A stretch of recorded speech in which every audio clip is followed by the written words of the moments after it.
semuanya di siang hari yang cerah ceria ini. Saya Kak Rose kembali menemani Anda di acara Rumpi No Secret. Ditemani oleh Daniel di pojok sana dan tentunya sudah hadir beberapa bintang tamu yang akan berbagi ceritanya. Salah satunya adalah Kang Sule. Assalamualaikum Kang Sule. Salam. Ini kemarin habis sakit aja banyak yang gosipin ya Kak. Kang sibuk banget kayaknya sampai sakit gitu. Iya. Iya ya, oke nanti kita ngobrol sama Kang Sule. Tapi sebelumnya kita ke pojokan untuk membahas apa sih yang lagi ramai menjadi perhatian publik. Banyak menuai komentar dan juga dugaan-dugaan netizen, baik itu untuk hal-hal yang datang dari dunia nyata maupun dari dunia maya. Kalau dari dunia maya, ya ini masih orang ramai juga berspekulasi seputar kabar yang menimpa influencer terkenal Tasya Farasya gitu. Karena kemarin itu sempat ramai juga di sosial media X, ada yang mengatakan gitu ya. Tapi ini kebenarannya kita belum tahu, bahwa info dari A1 katanya bahwa Tasya Farasya akan menggugat cerai suaminya yang menikah, waktu menikah itu pestanya 7 hari 7 malam. Nah kemarin ada sebuah acara di mana ada Tasya Farasya, cuman ketika dihubungi atau diminta wawancara, Tasya Farasya tidak memberikan komentarnya. Seperti ini videonya. Jadi dia tidak membantah, tidak juga mengiyakan, dia diam aja gitu ya. Kemudian di hari yang sama dia juga merepost sebuah quote yang bunyinya adalah I think my ini era is coming back gitu. Aku tadi tanya ini apa sih singkatannya, ternyata bahasa Indonesia terjemahan bebasnya adalah aku nggak peduli ya. Jadi aku rasa masa dimana aku bodoh amat gitu ya itu coming back, itu kembali lagi bomat gitu ya. Kemudian ada juga di story-nya Tasya Farasya mengumumkan untuk off dari sosial media. Momong izin off sosmed dulu boleh ya, maafin Momong dengan segala keresahan yang terjadi. Momong tahu apa kok, I need some time and space. Momong akan kembali dengan energi yang lebih positif. Sayang banget sama kalian, kalian happy juga ya, janji Momong pokoknya harus happy katanya gitu. Nah ini dia off sosial media, tapi sosial medianya tentang Tasya Farasya juga masih ramai gitu. Ada banyak dugaan yang muncul ya, info-info yang ini ya, sekali lagi info ini belum tentu kebenarannya, tapi ini dari yang kayaknya kenal banget gitu. Nih masalah ini awal dari dicurangi duit, terus duitnya tuh dipakai sama si Babak, Kak, tanda tanya. Bisa jadi kan Baba ngebiayain yang lain gitu. Ini nggak jelas juga ya, pokoknya intinya adalah ada kecurigaan. Masalahnya mungkin karena kan itu mereka bikin bisnis bareng, suaminya pegang finance-nya gitu. Kenapa ada kecurigaan muncul bahwa suaminya ini kemudian adalah masalahnya dengan finance, merasa dicurangi dan lain sebagainya. Itu karena sebelumnya ya ibunya Tasya Farasya sama Tasya Farasya juga merepost quote-quote yang isinya sebagai berikut. Coba kita lihat, ini tentang masalah ini ya. Haram hukumnya suami melakukan ini. Suami tidak memberikan nafkah sehari saja kepada istri. Meminjam uang istri wajib membayar. Mengambil uang istri haram hukumnya. Kewajiban suami menafkahi, bukan diberi. Jika istrimu membantumu mencari nafkah, maka kamu tidak boleh memakai uangnya sepeser pun tanpa dia beri. Apa tuh? Pokoknya haram hukumnya, katanya gitu ya kan. Terus belum lagi ada reposan juga quote yang bunyinya adalah tentang pengkhianatan gitu. Jadi kan dugaannya netizen kemana-mana. Komentar netizen ini sleep terapinya mau dibahas di sini apa nanti sesudah komentar netizen? Oh komentar netizen juga kita baca dulu ya. Kalau beritanya hoak pasti Momong udah buru-buru klarifikasi nggak sih? Ini mah udah jelas banget ada something sayang Momong gue banyak-banyak. Yang berikut. Semoga hikmahnya dia dengan saudara dan mamanya bisa solid lagi kayak dulu, saling menguatkan. Lanjut.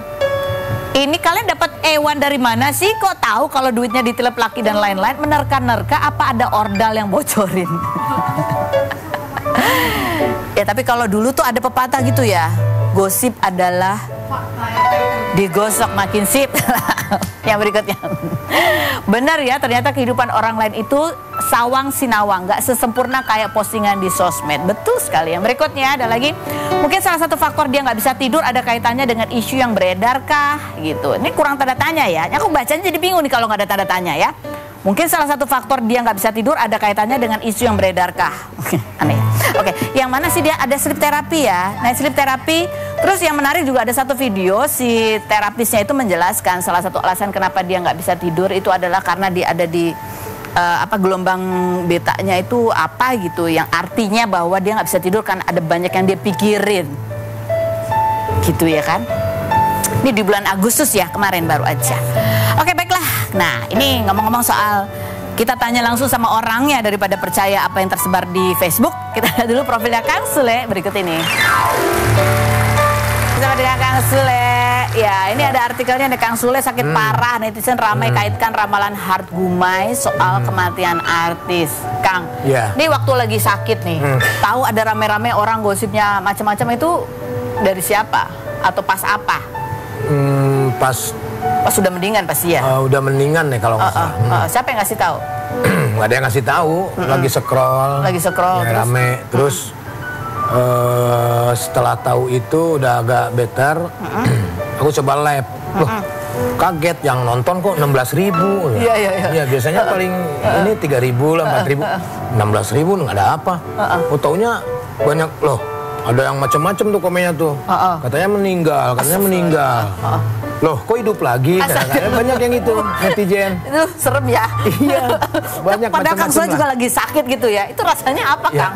Ya biasa aja, namanya juga netizen. Saya anggap itu bercanda lah gitu.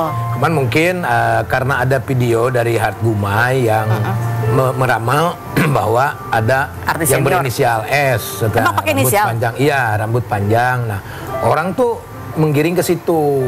Pas kebetulan saya sakit, terus rame lah ada yang bikin akun bahwa saya tuh sakit keras banget, yang akhirnya muncullah di akhir-akhir berita itu. Gitu. Dan itu bukan dari Hart Gumai. Hart Gumai juga sudah mengklarifikasi dan saya juga tidak mengiyakan karena saya tahu bukan saya, karena kondisi saya ya nggak terlalu buruk juga gitu. Ini gimana sekarang kondisinya, Kang Sule? Kondisinya aman sekarang, alhamdulillah. Suara masih agak serak-serak. Ya, kalau jam segini emang serak. Udah. Ya, bentar lagi habis. Ini banyak yang waktu itu ya menduga-duga penyakitnya juga, ada yang bilang katanya sakit liver, dan ya ini ada kompilasi beritanya yang muncul banyak kan juga di Facebook ini yang kayak gini. Facebook tuh. Tangis histeris, segala macam, pakai ada tangis histerisnya segala macam ya. Makanya saya tanyain ke Iki langsung, lu nangis Iki? Enggak, katanya itu. Terus ada yang potongan, saya kan tuh kalau lagi sakit itu kan bikin candaan gitu kan, kayak misalkan, jangan jual tanah yang di Cianjur. Itu dipotong tuh? Dipotong. Lanjutannya enggak, punchline-nya enggak masuk. Punchline-nya enggak masuk, gitu. Setelah udah rame, baru tuh video yang aslinya ada yang bantuin lah gitu. Kang Sule mau ngomong apa nih sama orang-orang yang bikin berita ini? Ya sehat aja sih. Karena ya sakit mereka. Iya betul. Makanya kalau sehat mungkin tidak mungkin melakukan hal itu. Tapi gitu. Banyak hikmahnya sih kalau menurut saya. Saya tuh udah 3 kali bikinin kabar berita meninggal begini tuh udah 3 kali. Ya hikmahnya ya alhamdulillah lah, ya, Facebook saya udah puluhan juta yang nonton. Gitu ya. Orang penasaran gitu kan. Dolar saya semakin naik. Alhamdulillah. Jadi selalu ada hikmah baiknya gitu ya. Jadi makanya kan banyak orang Kang Sule itu, wah itu kurang ajar katanya, orang harus dilaporin. Ngapain dilaporin, biarin aja. Mendatangkan berkah juga kok ya. Dan juga mendatangkan doa banyak supaya cepat banyak sembuh. Doa juga. Jadi sakit apa sih prediksi Kang? Sebetulnya sakitnya cuman menggigil aja sih sebetulnya. Nggak mungkin lah cuman menggigil. Ada bakteri di usus, tipes tuh. Dari tanggal 7 itu. Jadi sakit saya tuh full sebulan lah. Nah itu nggak dirasa, karena masih ada tugas bikin video klip, ya itu sambil menggigil terus diinfus juga di sana. Yang penting bisa kerja dulu deh gitu. Satu kali infus kerja bisa, habis itu jadi lagi. Nah setelah pulang barulah. Setelah 2 minggu tuh saya minta cek darah, karena dokter yang sebelumnya, ini nggak apa-apa Kang, ini kecapean aja. Setelah dicek darah barulah ada gejala tipes. Gejala tipes, Kang Sule ini harus dirawat katanya. Ya udah dirawat aja. Dirawat. Jadi itu ya gara-gara udah merasa makin lama makin gak enak. Katanya ada asam urat juga. Penyakit orang tua lah ini mah. Anemia juga. Iya, anemia kan diambilin darah terus. Anemia kan kurang darah. Kan kata dokter ini gejala tipes Kang Sule udah bagus, tapi ini ada anemia. Ya iyalah, orang saya disedotin terus darahnya. Habis anemia malah makanya untuk menambah darah makanya makan sushi ya. Coba kita lihat di kompilasinya Kang Sule. Tadi ya masih bercanda, videonya sempat dipotong. Punchline-nya apa sebenarnya? Tanah yang 17 hektar itu jangan dijual. Kita lihat yang berikut ini. Ada bakteri tapi makannya sashimi. Enggak, itu tuh setelah gejala udah ada laporan gejala tipesnya boleh. Udah clear kan? Ya bakterinya. Ya, terus saya koordinasi sama dokter. Dok, makan salmon boleh nggak, kok saya pengen sushi ya. Wih, ngida. Kayaknya mau sembuh kali ya. Iya. Lapar kan. Ya mungkin dede bayi ini pengen. Kayaknya makan salmon tuh habis terus. Oh, habis terus? Makan yang lain nggak habis. Oh, tapi berarti langsung anemianya langsung berkurang ya? Langsung sehat nih, bergizi. Enggak juga. Komentar netizen coba kita baca ya. Ternyata penyakit lapar, bukan liver. Dan pengen makan ikan salmon, itu aja penyakitnya, nggak ada yang lain. Yang berikutnya ada lagi. Padahal lagi sakit bisa-bisanya masih bisa bikin ngakak. Lanjut berikutnya. Netizen bilang Kang Sule dipikir-pikir mirip DJ Panda. Kata masih ada kuncirnya. Yang berikut, yang nonton udah kasihan, malah ngelawak gitu. Kang, tapi ya kan gitu. Kayak itu acting apa emang lagi lemes beneran? Lagi lemah, lagi diimpus itu, lagi menggigil gitu. Tapi sempet-sempetnya ada jokes. Mengisi kekosongan lah. Biar apa ya? Maksudnya biar nggak terlalu fokus ke penyakit gitu. Oh, itu buat Kang Sule. Nah, itu yang rawat bukannya bingung jadinya. Ini gimana gitu? Enggak. Yang rawat yang dari sana juga mereka ketawa-ketawa. Ketawa-ketawa. Anak-anak gimana? Anak-anak komentarnya? Bapaknya sakit. Ya anak-anak khawatir lah. Ya semua juga yang ngurus anak-anak lah. Nih ampun. Ya ini aja, mau kesini aja bilang dia jangan terlalu capek katanya. Ini kan nggak capek ya Kang ya? Nggak terlalu lah. Nanti segmen terakhir agak bikin capek. Ada pesan Kang Sule juga nih buat netizen yang mungkin apa-apa selalu nyambung-nyambungin sama ramalan-ramalan Hargung. Kayaknya saya nggak bisa pesen deh karena memang zamannya sekarang ya seperti ini, mereka mencari uangnya juga seperti ini, jadinya ya nggak bisa. Akan seperti itu, mau kita klarifikasi, mau kita marahin, nggak ada untungnya juga. Nggak ada untungnya. Yang penting kalau ada apa-apa sekarang sudah punya media sendiri, bisa diklarifikasi langsung di medianya. Betul. Nanti kita ngobrol lagi sama Kang Sule. Berikut ini sudah hadir kuasa hukumnya Esa Gionino, dan kita juga akan menghubungi Esa Gionino seputar kabar gugatan perceraian yang diajukan oleh istrinya. Kita lihat dulu profilnya berikut ini. Dengan Mas Raka ini adalah kuasa hukumnya Esa Gionino, sambil kita menunggu sambungan ke Esa Gionino. Ini ada artikelnya ya, tangis Esa Gionino, rindu Meisa dan anak. Ini kalau boleh tahu sekarang kondisi, kalau yang dilihat ya kondisi Esa itu seperti apa? Kondisinya pada saat pertama kali ketemu itu shock ya pastinya. Masih shock dan juga dia tidak menyangka akan seperti ini. Dihubungi itu tanggal berapa? Kan ini gugatannya masuk tanggal 3. Saya ketemu itu sekitar tanggal 4 ya. Tanggal 4. Jadi pasca gugatan itu masuk. Betul. Dan Eza itu juga taunya dari pemberitaan bahwa ada gugatan. Betul. Atau gimana? Dari mungkin ada pengacaranya yang dari Mbak Eza itu memberitahu, namun rilasnya dari pengadilan itu baru dari hari Jumat datang. Dari hari Jumat datang. Betul. Jadi sebelumnya tidak ada pembicaraan bahwa akan ada pembicaraan antara Eca dan Eza bahwa akan ada gugatan, itu enggak, sehingga shock begitu. Sebelumnya memang tidak menyangka sampai bisa ada gugatan ya. Jadi pastinya shock kan. Bahwa akan berakhirnya serius seperti ini begitu ya. Dan ini sampai sekarang dari sejak jadi Eca dan anak-anak itu sudah meninggalkan rumah. Nah sebenarnya untuk meninggalkan rumah, jadi kan yang pertama kali keluar itu Mas Eza ya. Lalu setelah itu ketika kembali ke rumah ternyata istri dan juga anak-anak sudah tidak ada. Oh gitu. Dan di situ sudah tidak bisa berkomunikasi lagi. Oh, oke. Terus jadi sejak saat itu belum pernah ketemu lagi? Belum pernah ketemu dan komunikasi pun terputus. Oke. Yang pada saat Eza pegangin tangan minta maaf itu kapan itu kejadiannya? Itu 1 hari sebelum. 1 hari sebelumnya. Maksudnya sebelum Eza pergi dari Iya. Pergi dari rumah. Betul.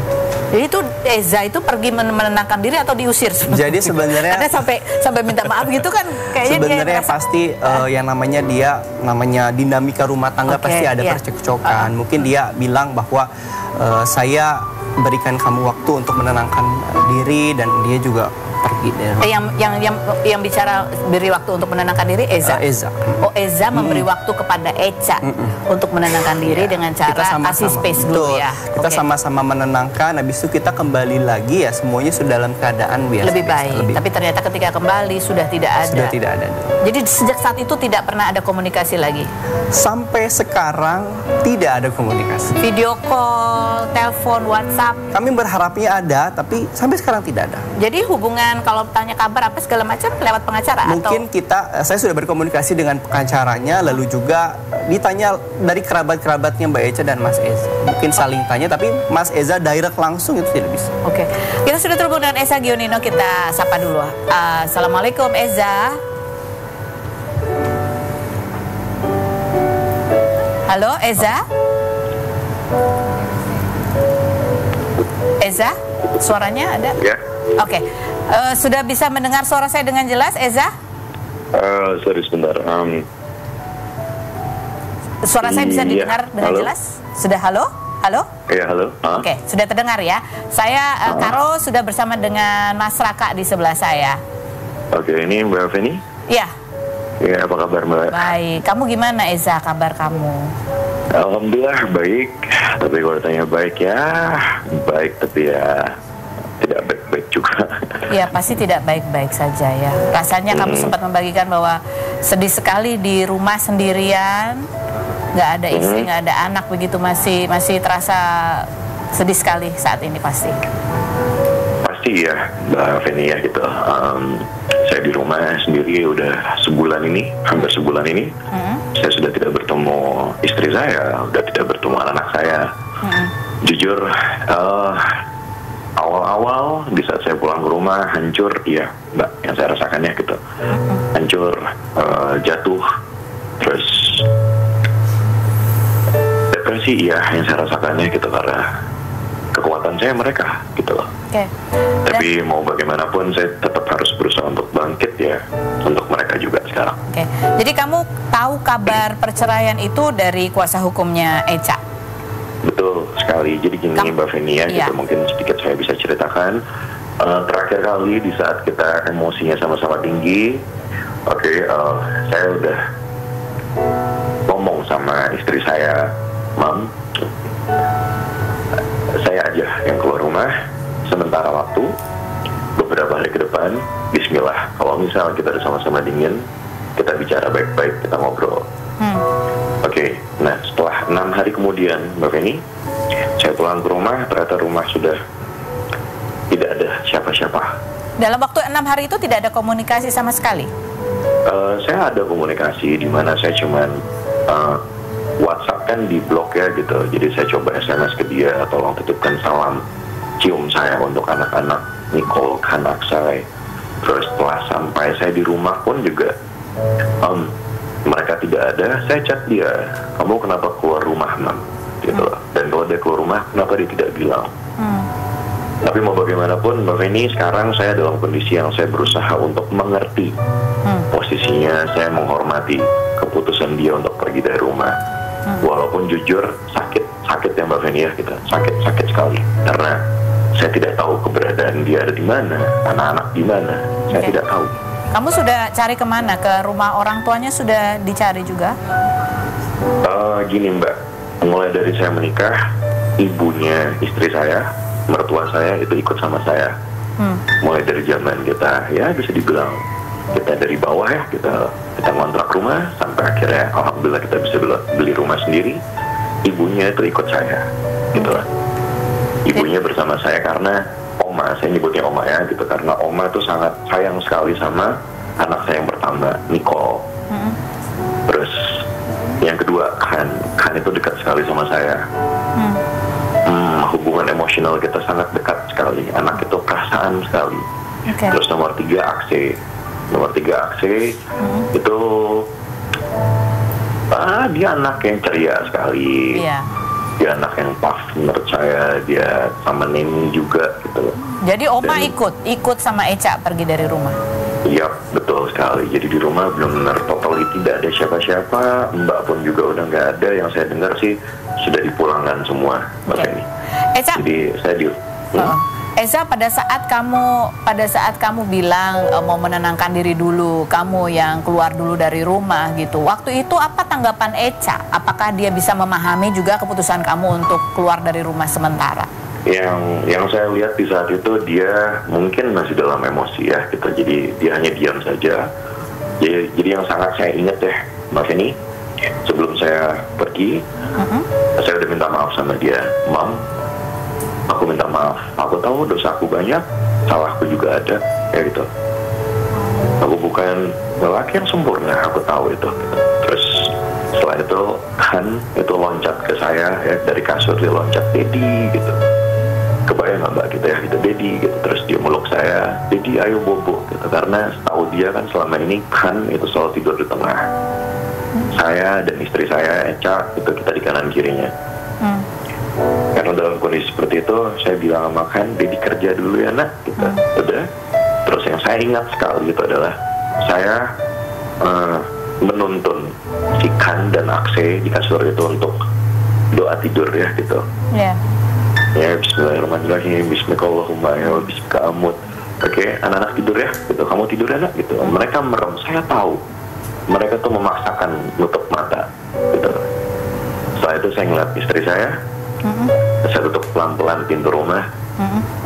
Setelah itu saya turun. Saya ngeliatin rumah, ya gitu. Saya ngeliatin rumah di bawah. Ya Allah, ini kenapa seperti ini ya? Tapi saya nggak expect banget gitu lah. Dan setelah saya pergi dari rumah, saya keluar, saya tetap berharap ya Allah semoga ini semua dipermudah. Hubungan kita yang sudah 7 tahun berjalan ini pasti ada lika-likunya ya Mbak gitu lah. Pasti ada masalah rumah tangga, itu pasti ada aja, nggak mungkin tidak. Hampir sama lah seperti rumah tangga yang lainnya gitu. Pasti. Eza, saya nggak expect Mbak gitu. Saya nggak expectnya adalah di saat saya pulang ke rumah ternyata tidak ada siapa-siapa. Sama sekali tidak ada siapapun ya. Tidak ada siapapun. Kosong. Ya sama sekali tidak ada. Satu orang pun nggak ada gitu. Jadi jujur saya shock ya gitu. Saya sampai duduk di rumah gitu. Saya ngeliatin foto-foto kita. Terus hasil kreasi anak-anak saya. Nicole itu masih TKB. Han dan Akse itu masih ya PAUD ya dibilangnya gitu. Saya udah berusaha cari di sekolah juga tidak ada Mbak Feni gitu. Saya juga udah berusaha ke rumah kakaknya juga, tapi saya tidak menemukan jawaban. Tapi sekali lagi saya menghormati keputusannya, saya berusaha untuk menghormati itu semua. Tapi mau bagaimanapun ya. Esa, ada banyak, kamu juga sempat mengklarifikasi di preskon kemarin bahwa tidak ada KDRT dan juga kamu berharap tidak membawa-bawa almarhumah ibu kamu dalam spekulasi perpisahan kalian ini gitu. Dan kamu juga Mbak Feni, yang pertama ya gitu, saya tekankan untuk semuanya, penonton Rumpi No Secret ini tolong ya gitu, untuk semuanya jangan bawa-bawa almarhumah ibu saya. Ibu saya udah tenang di surga. Pertama, kedua, sebelum ibu saya meninggal, saya dan istri saya, Eca, kita yang menemani ibu saya. Kita berdua menemani ibu saya dan kita sudah baik-baik saja kok kondisinya, ya gitu. Saya meminta maaf sebagai anak, mama saya pun juga udah meminta maaf dan kita sudah baik-baik saja. Gitu. Terus yang ketiga, ini mungkin yang saya bisa jelaskan juga tentang KDRT ini ya gitu ya, berita yang sangat liar sekali gitu keluar. Begini, saya mungkin punya masa lalu yang tidak baik, yang ibaratnya itu udah menjadi stigma saya, yang ibaratnya menempel di diri saya yang mungkin tidak bisa saya hilangkan ya sampai kapanpun, saya nggak tahu itu. Tapi yang jelas saya sudah punya kehidupan yang baru sekarang bersama keluarga saya. Dan saya mohon sekali untuk siapapun di luar sana, mau itu pihak ketiga kayak, mau itu dari maaf lahir batinnya gitu dari pengacaranya berbicara dengan adanya KDRT apa segala macam, tolonglah, tolong saya mohon. Di sini yang menjalankan hubungan ini kan saya dan istri saya, Eca. Baik. Ini Mbak Feni. Jadi saya mau bilang ya gitu, saya mau bilang. Dan terutama juga semoga ini sampai ke istri saya Mbak Feni ya gitu lah, melalui Rumpi No Secret ini, bahwa seandainya memang benar adanya saya melakukan KDRT ya, saya ingin sekali itu semua terucap dari bibir istri saya sendiri. Kapan dan di mana saya melakukan hal itu, kalau sampai istri saya bilang seperti itu, saya akan akui Mbak Feni. Dan saya berani bicara seperti ini kenapa? Karena saya sangat mencintai istri saya dan hal itu tidak pernah terjadi Mbak Feni. Hal itu tidak pernah terjadi dalam hubungan kita. Tapi kamu juga tidak tahu. Kamu tidak tahu bahwa dia mencari bantuan psikolog. Kamu mengaku kamu tidak tahu. Saya tidak tahu sama sekali ya. Dia tidak pernah cerita apapun juga. Dia nggak pernah cerita juga sama sekali gitu. Justru saya tahu dari wartawan gitu. Itu yang nggak enak banget gitu loh. Karena saya tidak tahu keberadaannya di mana. Anak-anak saya di mana, saya nggak tahu. Jadi sekali lagi Mbak ya gitu. Untuk itu hal itu saya tekankan sekali lagi. Untuk kamu Mam ya, Mam sayang, dimanapun kamu, seandainya hal ini keluar dari mulut kamu, saya akan lakuin itu. Tapi yang jelas kamu tahu, aku tidak pernah melakukan hal itu. Tidak pernah. Kecuali misalnya ada sikap atau perilaku saya yang bikin dia jadi seperti apa, yang akhirnya membuat dia harus ke psikolog. Mungkin saya tidak tahu ya Mbak. Iya. Tapi kalau untuk secara fisik, demi Allah Mbak Feni, demi anak-anak saya tidak pernah melakukan hal itu. Jadi tolong untuk siapapun, pihak ketiga atau siapapun itu, jangan menggiring opini seperti itu. Baik. Kasihan anak-anak saya ke depannya. Baik. Eza, kalau dari kamu pribadi, seberapa optimis kamu bahwa hubungan kamu dan istri kamu bisa diperbaiki? Karena masalah kita lebih ke komunikasi internal, Mbak Feni. Ya. Saya sangat berharap sekali kita semua bisa kembali utuh. Amin. Dan mau sampai kapanpun, saya akan perjuangkan hubungan kita. Baik. Saya tahu dan saya yakin sekali, saya kenal istri saya. Baik. Mulai dari tahun 2015 kita pacaran, 2018 kita menikah. Saya sangat hatam dan saya tahu betul istri saya seperti apa. Dia perempuan yang baik, Mbak Feni. Oke. Baik. Dia ibu yang baik untuk anak-anak saya. Baik. Jadi sekali lagi, saya mohon dimanapun kamu, Mam, aku mohon, tolong ini semua kamu dengarkan dari intuisi hati kamu sendiri. Jangan dengarkan omongan orang lain, ya, gitu loh. Tolong, aku mohon, ayo kita perbaikin semuanya. Baik. Aku tahu, aku sebagai laki-laki, ya, sebagai seorang suami, sebagai seorang ayah, jauh dari kata sempurna ya, saya Mbak Feni ya, gitu. Tapi saya akan perbaikin semuanya kok. Saya akan perbaikin semuanya. Baik. Ayolah, yuk kita kembali lagi seperti semula. Baik. Itu keinginan saya. Baik, amin. Kita doakan yang terbaik ya Eza untuk rumah tangga kamu dan juga untuk anak-anak, dan semoga bisa dibuka lagi pintu komunikasi biar kalian bisa menyelesaikannya berdua secara dewasa. Itu juga Mbak Feni yang pengen saya omonginnya gitu di lewat Room Dinner Secret ini. Tolong jangan tutup komunikasi saya bersama anak-anak saya. Saya mohon dengan sangat gitu. Saya seorang ayah, saya butuh untuk melihat anak-anak saya. Baik, oke. Eza, terima kasih banyak untuk waktunya. Doa yang terbaik untuk kalian. Terima kasih untuk waktunya. Masyarakat, terima kasih juga untuk kehadiran dan keterangannya. Ya, kita menunggu nanti kabar terbaru dari sidang mediasi di tanggal 22 ya. Ya, baik. Kita akan kembali lagi, ada Donna Agnesia. Jangan kemana-mana, tetap di Room Dinner Secret.